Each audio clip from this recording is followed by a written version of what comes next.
yan. Nakikita namin yan. Kaya pakiusap namin sa mga pulis. Ito, muli tayong bumalik dito sa ano no, sa EDSA Monument at dumami ang tao, mas dumami ngayon. May mga lumalabas or hindi natin alam kung pauwi na sila o haharap lang ng makakainan. Pero mas dumami ito ngayon, no? Kumpara dun sa kanina na maaga-aga pa at sobrang init. Ngayon ito, kahit maulan ay naririto pa rin sila. May mga dala-dala sila mga payong nila. Pilipinas ang hirap mong mahalin pero paglalaban pa rin.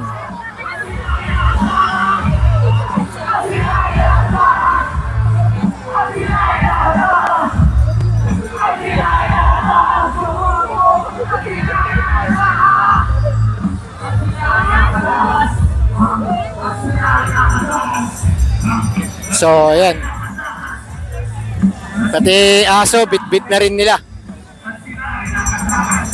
Yung mga hindi talaga nila maiwan-iwan ng mga pet nila, no?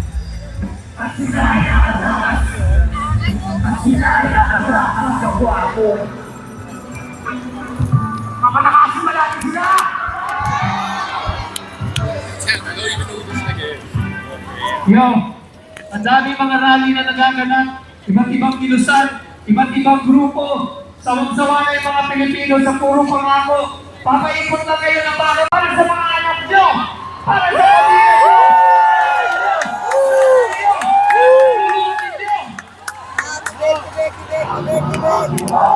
Paparin ako sana ng mga unang pagkakataon ay nakayaan ko kung mawala.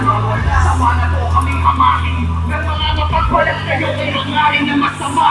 Sumarin sa lahat ay iiyahin at imamagaya. Nakakatawa na palagurin, muli ito malaki ang nakawag-aawari.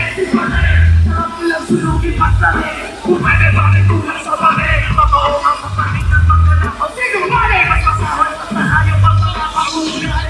Pagkawatong sa langit ang mga sabi.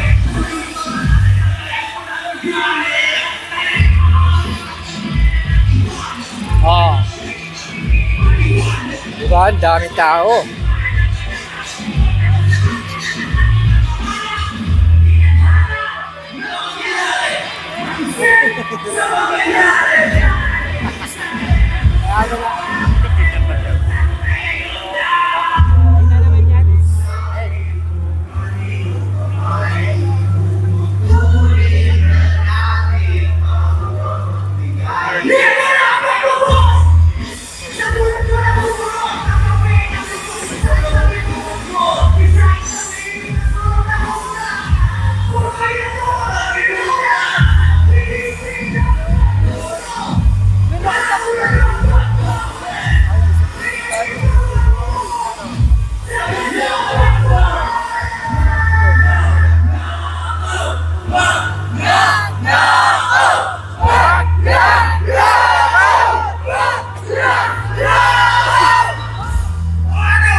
Tama yung song.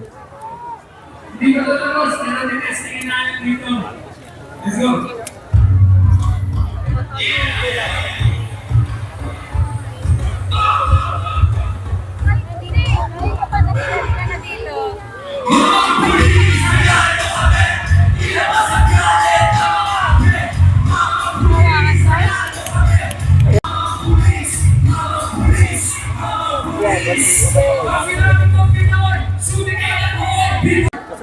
Tutuloy crisis sa kabulan, mahirapan na lang lagi pag-access sa basic identity at health essentials sa mga kababaihan. Naghanap pa rin ang pag-exploit at circular base ng mga business na pinamimigay ng NFA. Naghanap pa rin ang dalawa ng kakulangan sa disaster preparedness, lalo na para sa mga remote. At hanggang ngayon, kulang na kulang pa rin ang mga public services na lalo lang ang pag-iiwanan ng mga marginalized sectors.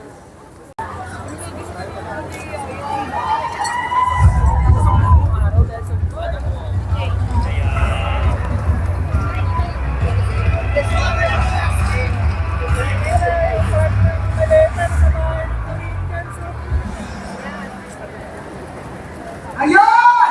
Maraming salamat sa mga sektor ng mga kabataan! Mabuhay ang mga kabataan Pilipino!